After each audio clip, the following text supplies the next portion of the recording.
Olá, eu sou Heloísa Aragão. Eu vim falar sobre um estudo que eu fiz, é uma tese de doutorado. A minha tese é sobre a poeta Sofia de Mello Brayner Andressen, o desempenho político dela. Vou mostrar para vocês.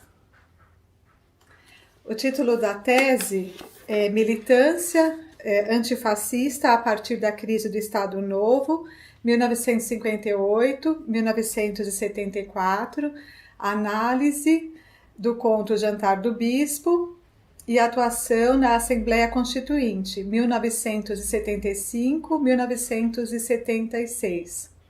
Eu defendi a tese pela Universidade de São Paulo na área de História Social.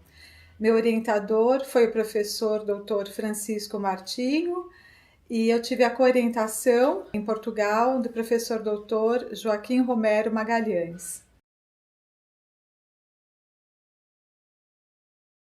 Então eu fiz um trabalho que é uma biografia política da poeta. A Sofia viveu no regime ditatorial, que era um regime que cerceava a liberdade das pessoas, então muito cheio de perseguições, prisões políticas, de tortura. Enfim, não havia liberdade, havia muita censura. E a Sofia esteve ao lado dos católicos progressistas e também de outras personalidades em Portugal que fizeram oposição ao salazarismo e ao regime ditatorial.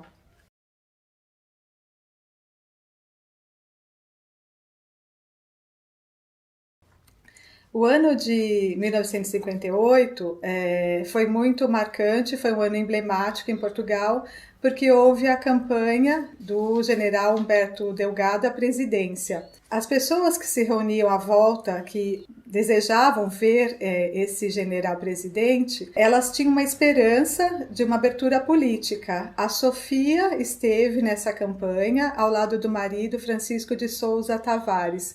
Foi um momento de um sopro de esperança em Portugal. E no caso da Sofia, houve um evento um pouquinho antes, assim 56, 57, também ligado ao combate dela ao regime, que já a direcionou para essa ruptura com o regime. A Sofia era uma mulher branca, da aristocracia. Ela nasceu, então, assim, num berço bastante favorecida. Desde pequena, ela foi alfabetizada em várias línguas, teve contato com a literatura. Acho importante comentar, né, sobre esse recorte de gênero e de classe social, né? Para os historiadores isso tem uma importância. E, ao mesmo tempo, do ponto de vista sociopolítico, sendo a Sofia uma mulher, ela passava pelas mesmas situações, vamos dizer, de limites que as mulheres enfrentavam no regime ditatorial. Havia em Portugal, naquela época, um tipo de dominação masculina muito intenso e as mulheres eram tuteladas pela figura de um pai ou de um marido.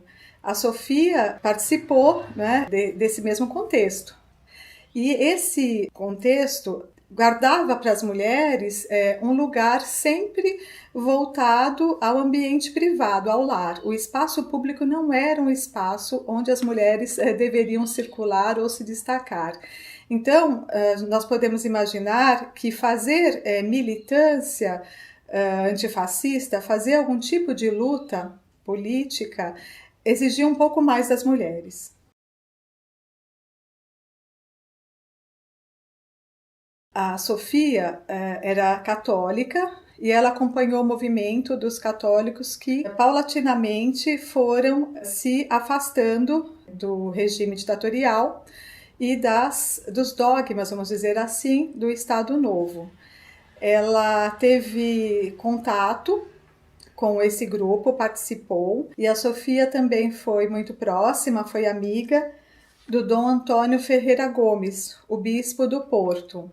Também conheceu a realidade do padre Abel Varzim e nesse contexto ela acabou observando muito essa realidade dos protestos, dos desmandos que aconteciam, de como esses clérigos reagiam. E ela transferiu, por meio de uma criação literária, por meio de um conto, essas figuras, essas personalidades do Bispo do Porto, do Abel de Varzim, do próprio Salazar, para o conto O Jantar do Bispo.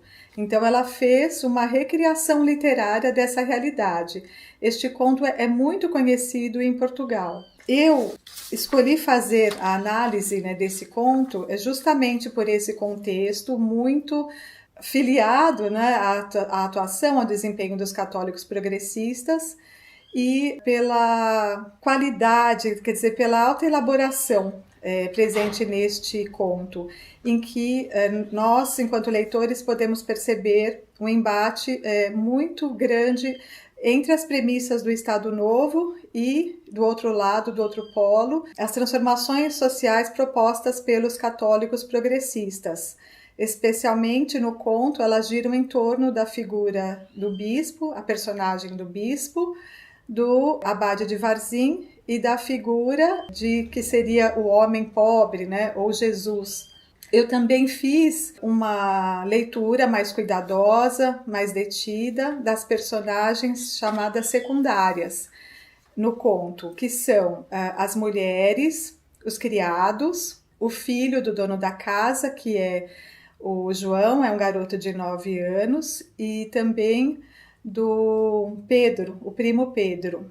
Nesta tese, eu procurei cuidar mais desse tema, desse assunto, porque eu percebi que não havia, até o momento, uma leitura, vamos dizer, mais completa dessas personagens secundárias.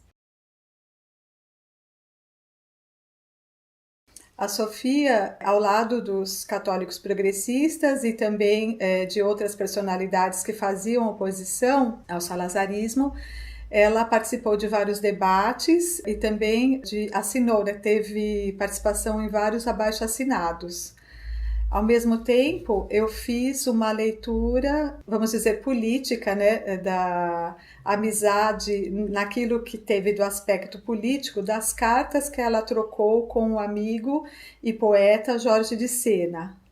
Ao mesmo tempo, eu fiz a pesquisa sobre as associações antifascistas em que a Sofia participou e a participação dela como deputada constituinte em 1975 e 1976 na Assembleia Constituinte, no momento em que ela ajudou a fundar uma Carta Magna em Portugal, depois, no processo, né, que veio da Revolução dos Cravos. A Sofia foi convidada pelo próprio Mário Soares a concorrer a deputada constituinte. O Mário Soares convidou a ela, a Sofia, e não ao marido, que também era militante antifascista.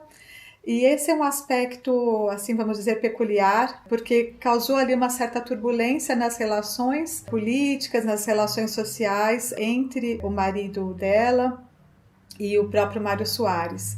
Então, a esta altura, nós podemos imaginar que Sofia já era muito conhecida, né, do público, e a escolha do Partido Socialista e de Mário Soares, né, de ter chamado a Sofia era pelo prestígio que ela conferia ao partido.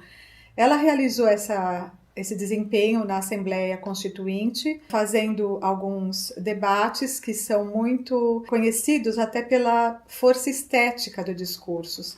Não são muitos discursos, mas são discursos muito impactantes, que realmente chamam muito a atenção.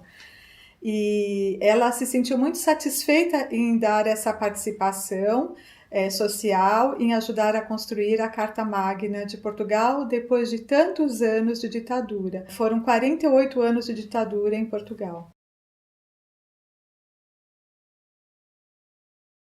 Sim, eu entrevistei várias personalidades, algumas que estiveram mais próximos a ela, no convívio cotidiano, e outros que se relacionavam mais estritamente assim, no ambiente político.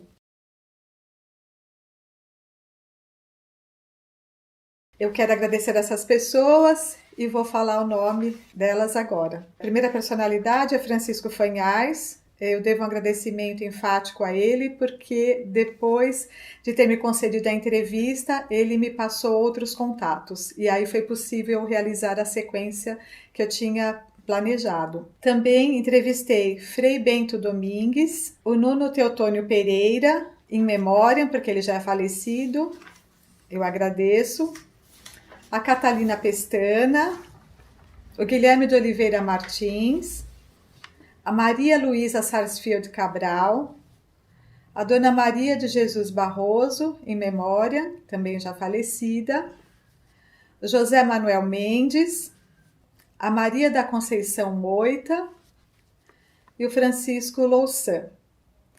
Eu devo também um agradecimento muito especial pelo fato de eu ter recebido bolsas de estudo. A minha pesquisa só foi possível por eu ter recebido esses fomentos. Então, eu deixo um agradecimento à Fundação Calouste Gulbenkian, que me concedeu uma bolsa em meses de 2013 a 2014, e também à CAPES.